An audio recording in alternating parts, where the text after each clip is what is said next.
We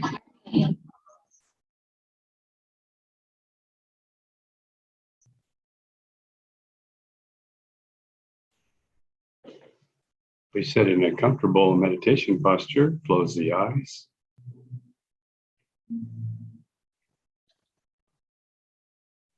Find the silence that's there, deep in the mind.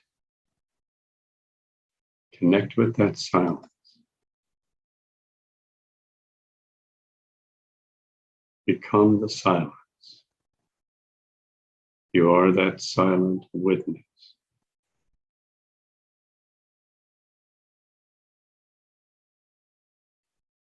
Now listen to the words of the Yoga Vasishtha as we read from Book 4, Chapter 45, starting with verse 24. The world is as false as the visionary scene of a prolonged dream, or a building in the sky of the fancies of the mind. Shun this grand display of the world, which is so substantial to sight and so unsubstantial when felt. It is the den of the serpents of desire, foaming with the poison of their passions.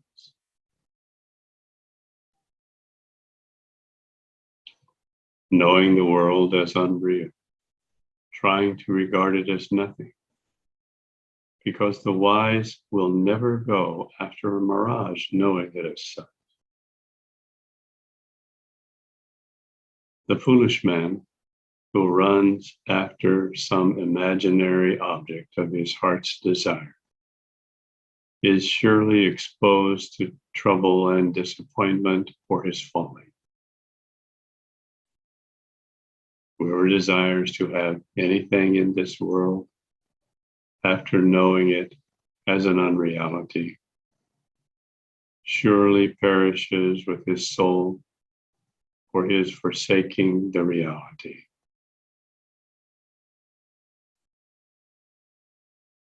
Only an error of the mind makes it a mistake, a rope for a snake.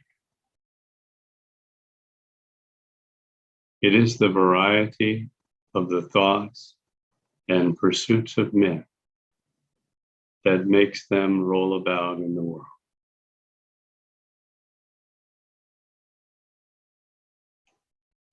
When some vain thought labors in the mind,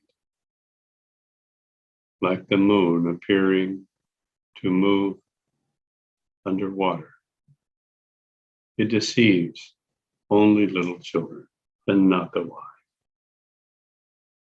like yourself. He who pursues virtues for his future happiness surely kindles the fire of his intelligence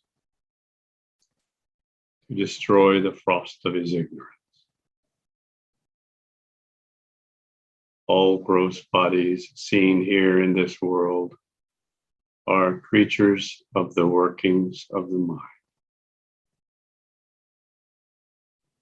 Like building castles in the sky in our thoughts. It is the heart's desire that produces these things, as it is lack of desire that destroys them all.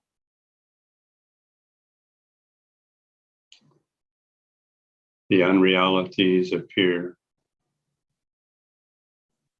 as true like fairylands appearing to view. Know, Ram, that nothing that exists is lost upon the dissolution of the world, and nothing which is non-existent of its nature can ever come into existence.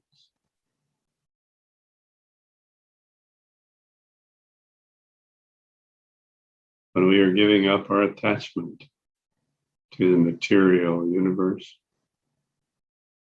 the ego will often object to this idea of giving up everything. But how foolish is that when there's nothing in the first place? There's nothing to give up. The world is a fantasy. We're giving up a fantasy.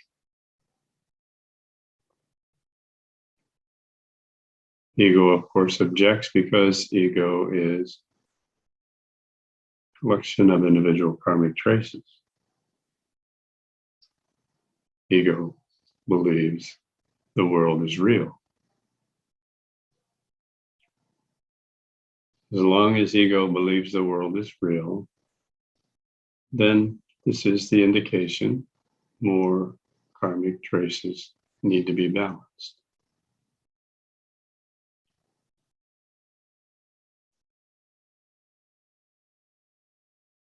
Like looking through a very dirty window. When you look at it through a very dirty window, you don't see what's on the other side. But when the window is clean, then you can see.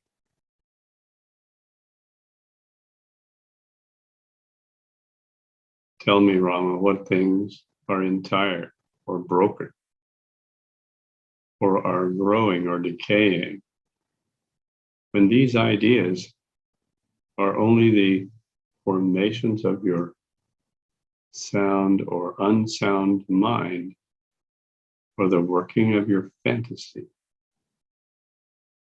Children make and break toy dolls of clay at will.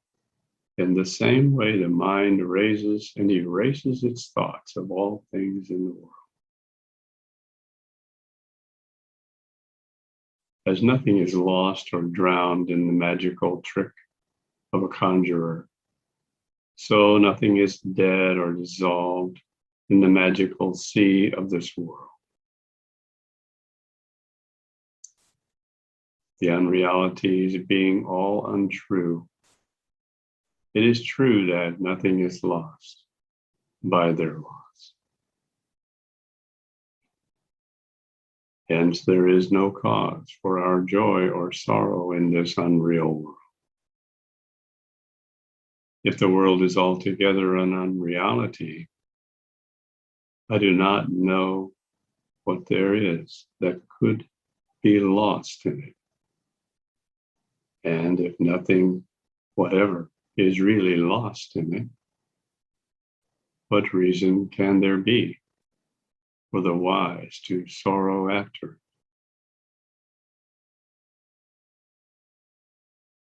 If God is the only absolute existence, what else is there for us to lose? The whole universe being full with Brahman, there can be no cause for our joy or sorrow for anything whatever. If the unreality can never come into existence, it cannot have its growth. What cause is there for our sorrow, for their lack of growth or existence? Thus, everything is only unreal and merely a cause for our delusion.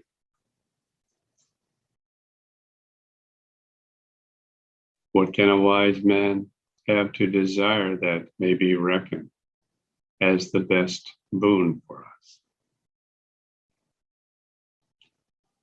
But when all this is taken in the sense of being full with the divine spirit, what thing is there so trifling for a wise man to dispose or refuse to take? But he who considers the world as an unreality is never subject to joy or sorrow at his gain or loss of anything. Only the ignorant are elated or depressed at the one or the other. That which was not before, nor will remain afterwards, is likewise the same nothingness at present. Therefore, who desires the non-existent is said in the scriptures to be nothing himself. What was before and what will be in the end, the same is in being even now. Therefore, what is always in being in that entity alone that is seen everywhere and at all times.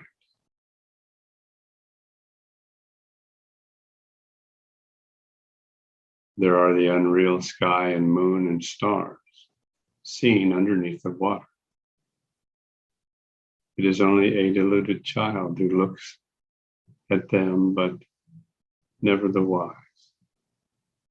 Children take a liking for light, empty and flashy trinkets, which are of no good or use to them or anybody else. Children prefer to be sad at their loss rather than derive any good from their gain, whatever. Therefore, O lotus-eyed Ram, do not act like a child, but conduct yourself like the wise by looking at these fleeting trinkets as ever impermanent. Rely on the everlasting Allah.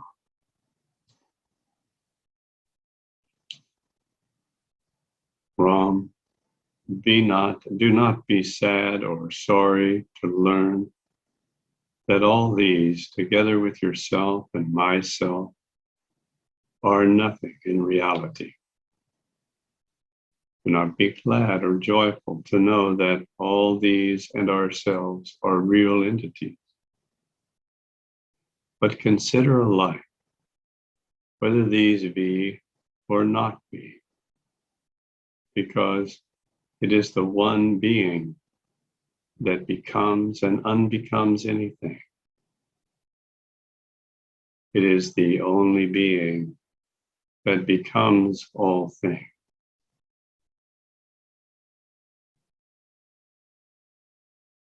Vasishtha is speaking this because it is the nature of the ego to grasp and hold on to things. The ego must be convinced of the unreality of the world in order to let go of the karmic traces that are standing in the way to the realization of this information. When the ego is convinced that the world is unreal, then the ego lets go. And when the ego lets go, enlightenment is possible. Before then, there is a barrier.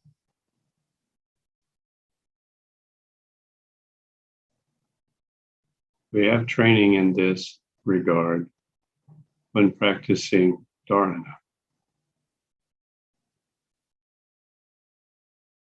At first, we're told, think the mantra. Think the mantra. But then the instruction is, think the mantra and let it go. Because the ego will even grasp the mantra And by holding the mantra, one never transcends.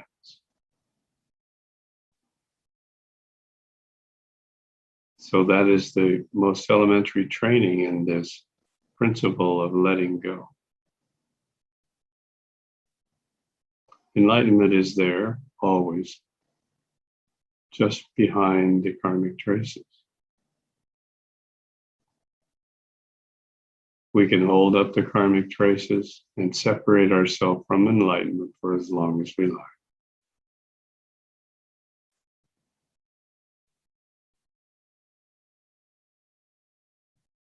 All it takes, though, at an advanced stage, is just to let go.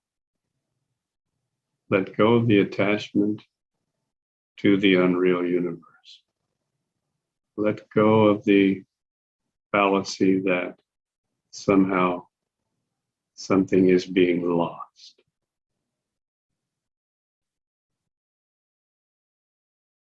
How can something that has never existed be lost?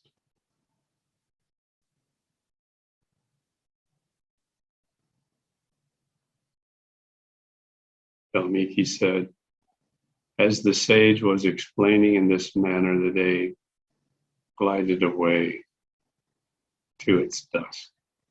The sun departed to his eventide and evening service, and with him the assembly parted to their evening ablutions and rest. After, with the rising sun, they assembled again in the court. Chapter 46. The description of living liberation. Vashishta said, no man knows sorrow as long as he is in possession of his pleasant home, family, and wealth. But knowing them to be a short-lived enchantment and accompaniment, why should he be sorrowful when they disappear? What pleasure or pain can one derive either from the grandeur or destruction of his castle in the sky? What cause for joy can he have in his ignorant children, or of the sorrow upon their death? What joy is there in the increase of our wealth or family, seeing them as the increasing mirage of water, which can never satisfy the thirsty?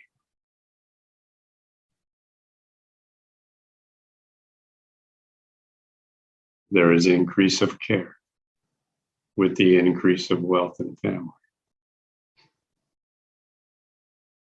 There is no happiness in the increase of worldly possessions and affection. The abundance of carnal enjoyments which are delightful to the ignorant sensualist is quite distasteful and disgusting to the abstemious, wise, and learned. The wise seek their lasting welfare. What joy do the wise have in the possession of temporary wealth and family, to which they are quite indifferent? Therefore, Ram, be truly wise in your conduct in this world. Shun the transient as they are transitory, and lay hold of whatever offers itself to you. Renunciation of what is not had and enjoyment of what one has are the true characteristics of the wise and learned. Take care of this bewildering world for your enemies lurk in many deceitful shapes. Conduct yourself as the wise man, evading the dangers that wait upon the unwise. They are great fools who do not look deeply into things and who think the world is without any fraud or guile. Fools are led by the deceitful speech of cheats to fall into the temptations of the world. Men of right understanding place no reliance in them, nor do they plunge themselves into the pit of errors.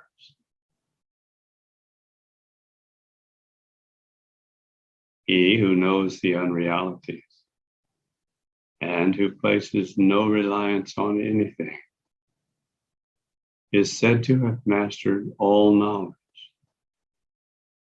and is never liable to error.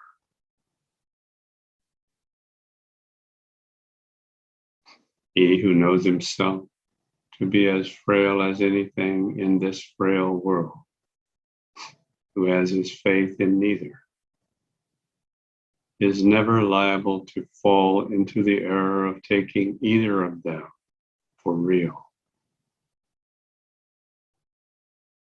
Placed between the unreality and the reality of this and the next life, you must have the good sense to stick to the truth and neither wholly reject nor stick to this or the next. Though engaged in business yet, O Ram, you must remain quite indifferent to all things, because the indifferent without desires are truly happy in this world. What Vasishtha is explaining to Ram is how the connection with the silent witness actually works in practice. When one is established in the silent witness, there arises an indifference to the illusory world. The world is seen clearly as an illusion. The deeper one goes into the silent witness, the more unreal the world appears. And the more real the silent witness becomes. There's a transition. At first, when we connect to the silent witness,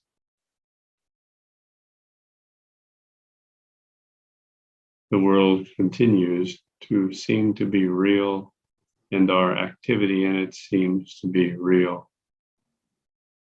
And we are simply observing it from another perspective outside of the physical body.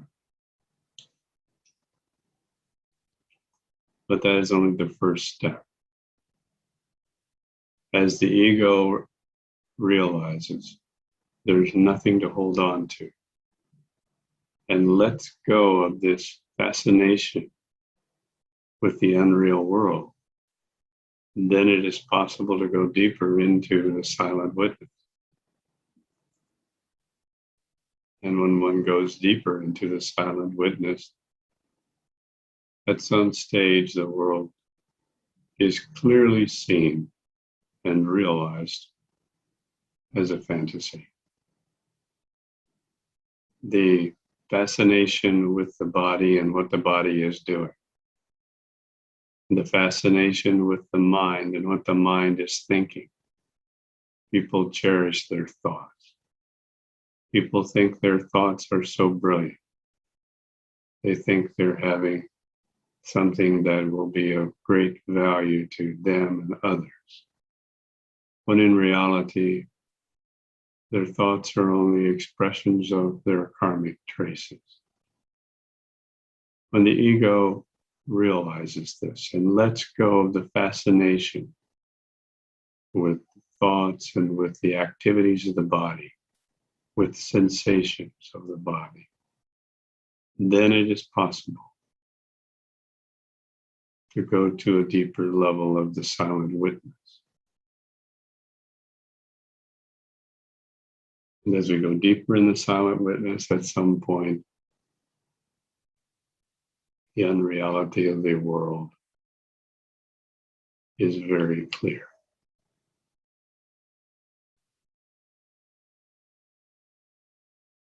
Letting go is the secret.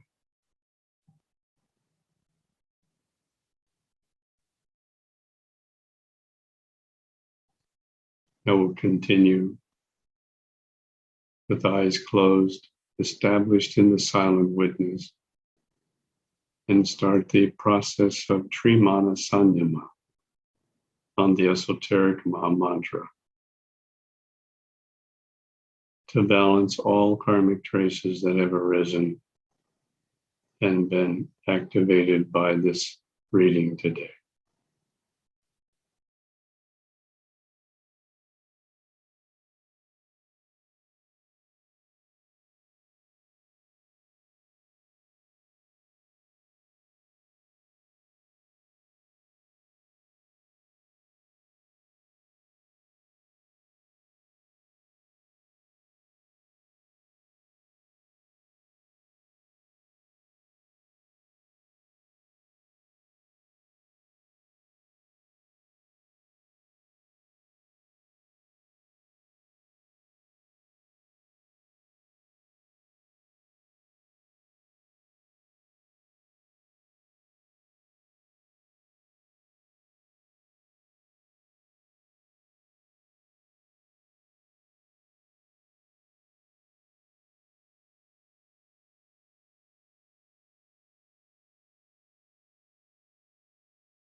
Jai Gurudev.